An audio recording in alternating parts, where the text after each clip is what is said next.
Hello viewers, আশা করে ভালো আছো। প্রতিবারে নিয়ে আপনার সামনে নতুন আরেকটি ভিডিও নিয়ে চলে আসলাম। আজ কিন্তু বোর্ড থেকে একটা আপডেট প্রকাশিত হয়েছে, যা আপনারা এসএসসি 2025 সালে পরীক্ষাটা দেবেন, যা আপনাদের কিন্তু নির্বাচনী পরীক্ষা কিন্তু রুটিন কিন্তু প্রকাশিত হয়ে গেছে। যে এই নিয়ে কিন্তু আমি আগে একটা ভিডিও ক্রিয়েট করে রেখেছি যে আপনাদের কত একটা পরীক্ষা শুরু হবে। আজকে এই নিয়ে আলোচনা করব। আর আজকে যে বোর্ড থেকে যে আপডেটটা প্রকাশিত হয়েছে, যে আপনাদের নির্বাচনী পরীক্ষার ফলাফল কবে দেবে, এই নিয়ে কিন্তু আজকে আপডেটটা প্রকাশিত হয়েছে। এবং যে আপনাদের ফর্ম পূরণ করা রাখবে, যে ফর্ম পূরণের কত তারিখ থেকে করবেন এবং কীভাবে করবেন, আজকে A to Z এই ভিডিওতে আলোচনা করব। তার আগে বলে নিই, আপনি যদি এই চ্যানেল নতুন হয়ে থাকেন, তারা আপনার সাথে রিকোয়েস্ট থাকবে যে এই ধরনের নিত্য নতুন অল এডুকেশন আপডেট সবার আগে পাওয়ার জন্য অবশ্যই চ্যানেলটি সাবস্ক্রাইব করে পাশে দেখবেন। কারণ আপনার লাইক এবং সাবস্ক্রাইবের কারণে কিন্তু আমাদের নতুন আরেকটা ভিডিও তৈরি করার অনুপ্রেরণা সৃষ্টি করে। সরাসরি সেই আপডেটে চলে যাই। যে প্রথমত বলি যে আপনাদের পরীক্ষাটা কবে, এর আগে কিন্তু এনেকে ভিডিও ক্রিয়েট করছে, তারপর আজকে একটু বলে নেই যে আপনাদের কিন্তু 20 অক্টোবর থেকে কিন্তু আপনাদের পরীক্ষাটা শুরু হবে। যে 20 অক্টোবর রবিবার থেকে পরীক্ষাটা শুরু হবে, যে আপনাদের কিন্তু 12টা পরীক্ষা দিতে হবে।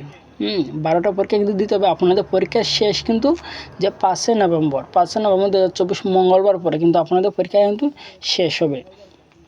এখন যে আপনাদের যে পরীক্ষার রেজাল্টটা কবে দেয়, 5 নভেম্বর তো আপনাদের পরীক্ষাটা শেষ, তারপরে রেজাল্টটা কবে দেবে, এই নিয়ে কিন্তু একটা আপডেট প্রকাশিত হয়েছে। এখানে দেখতে পাচ্ছেন যে এসএসসি 2025-এ টেস্ট পেপার 27 নভেম্বরের মধ্যে, যে 2025 খ্রিস্টাব্দে এসএসসি ও সমমানের নির্বাচনী পরীক্ষার ফল 27 নভেম্বরের মধ্যে প্রকাশ করতে হবে। আর ফর্ম শুরু হবে কিন্তু 1 ডিসেম্বর। যা আপনাদের নির্বাচনী পরীক্ষা দেওয়ার পর যদি নির্বাচনী পরীক্ষাতে আপনি যদি পাশ করেন, যদি পাশ করেন তাহলে কিন্তু আপনি ফর্ম ফিল আপটা করতে পারবেন।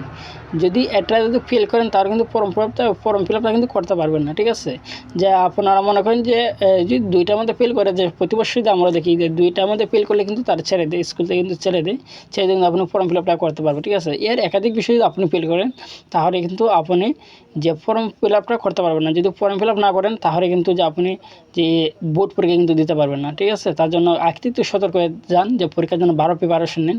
কারণ এই নির্বাচনী পরীক্ষার মধ্যে কিন্তু অনেক ছাত্র কিন্তু আটকে যায়। বাংলাদেশে অনেক ছাত্র কিন্তু আটকে যায়, যে অনেকে আছে 4টা 5টা 6টার মধ্যে ফেল যায়, তার জন্য কিন্তু তারা আটকে যায়। ঠিক আছে, যে এটাই ওখানে আপনাদের মেন, যে এই পরীক্ষাটা পাস করে চিন্তা করেন। ঠিক আছে, যে ফর্ম পূরণ কিন্তু 1 ডিসেম্বর থেকে। ঠিক আছে, যে আবার 1 মাস সময় ফর্ম পূরণের সময় কিন্তু 1 মাস সময় দেয়। তা আপনারা ইচ্ছা করলে কিন্তু ফর্ম পূরণ নিজে এনজয় করতে পারবেন, কিন্তু এই যে ফর্ম পূরণের যে কাজটা, সেটা কিন্তু যে আপনি যে শিক্ষা প্রতিষ্ঠানে পড়েন সেই শিক্ষা প্রতিষ্ঠান তার দায়িত্ব নিয়ে নেয়। ঠিক আছে, শুধু আপনারা টাকা দেওয়া যাচ্ছে আপনার দায়িত্ব। টাকাটা কত দেবেন এই পর্যন্ত এখন আপডেট প্রকাশিত অনেক, হয়তো পরে কোনো একটা আপডেটে তার বলে দেবো যে আপনারা ফর্ম পূরণে কত টাকা লাগে, আমি বলে দেবো। ঠিক আছে, যে বৃহস্পতিবার ঢাকা মাধ্যমিক ও উচ্চ মাধ্যমিক শিক্ষা বোর্ডে এক বিজ্ঞপ্তিতে এই তথ্য জানানো গেছে, যে বিজ্ঞপ্তিতে বলা হয়েছে যে 2025 খ্রিস্টাব্দে যারা এসএসসি দেবেন, যে মাধ্যমিক স্কুল সার্টিফিকেট এসএসসি পরীক্ষায় অংশগ্রহণকৃত শিক্ষার্থীদের নির্বাচনী পরীক্ষা গ্রহণ শেষে ফলাফল 27 নভেম্বরে প্রকাশ করা হবে। এসএসসি পরীক্ষার ফর্ম পূরণ 1 ডিসেম্বর থেকে শুরু হবে এবং ফর্ম পূরণের সময়সূচি পূর্ণাঙ্গ বিজ্ঞপ্তিতে যথাসময়ে প্রকাশ করা হবে। 1 ডিসেম্বর থেকে যদি ফর্ম পূরণ শুরু হয় তাহলে কিন্তু 30 ডিসেম্বর কিন্তু আপনার শেষ হয়ে যাবে।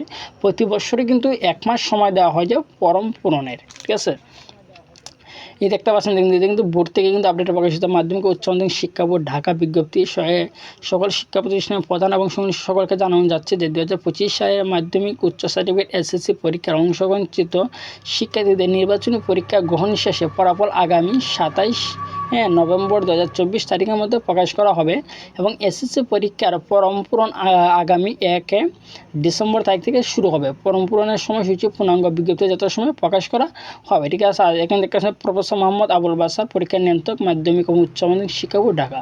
আশা করি বুঝতে পারছেন যে আপনাদের রেজিস্ট্রেশনটা কবে, ফর্ম ফিল আপটা কবে শুরু হবে। ঠিক আছে, যে আপনাদের ফর্ম ফিল আপটা শুরু হবে কিন্তু 1 ডিসেম্বর থেকে এবং আপনাদের পরীক্ষাটা শুরু হবে যে 20 অক্টোবর থেকে, এবং 20 অক্টোবর থেকে পরীক্ষাটা শুরু হলে কিন্তু 5 নভেম্বর আপনাদের পরীক্ষাটা শেষ। 5 নভেম্বর পরীক্ষা শেষ হওয়ার পরে কিন্তু যে আপনারা রেজাল্টটা কিন্তু 27 নভেম্বর আপনারা পেয়ে যাবেন। ঠিক আছে, যদি যেভাবে তারা বোর্ড থেকে আপডেট করেছে যদি এভাবে হয় তাহলে কিন্তু আপনাদের বোর্ড পরীক্ষাটা কিন্তু ফেব্রুয়ারি মাসে হয়ে যাবে। পেঁচানো হবে না। ঠিক আছে, আশা করি বুঝতে পারছেন। তারপর যদি না বুঝে থাকেন অবশ্যই কমেন্ট করে জানাবেন। আর যদি ভিডিওটি ভালো লাগে থাকে অবশ্যই কি লাইক দেবেন। আপনি যদি এই চ্যানেল নতুন হয়ে থাকেন তার আপনার সাথে রিকোয়েস্ট থাকবে যে এই ধরনের নিত্য নতুন অল এডুকেশন আপডেট সবার আগে পাওয়ার জন্য অবশ্যই চ্যানেলটি সাবস্ক্রাইব করে পাশে থাকবেন। ধন্যবাদ, দেখা হবে অন্য কোনো ভিডিওতে।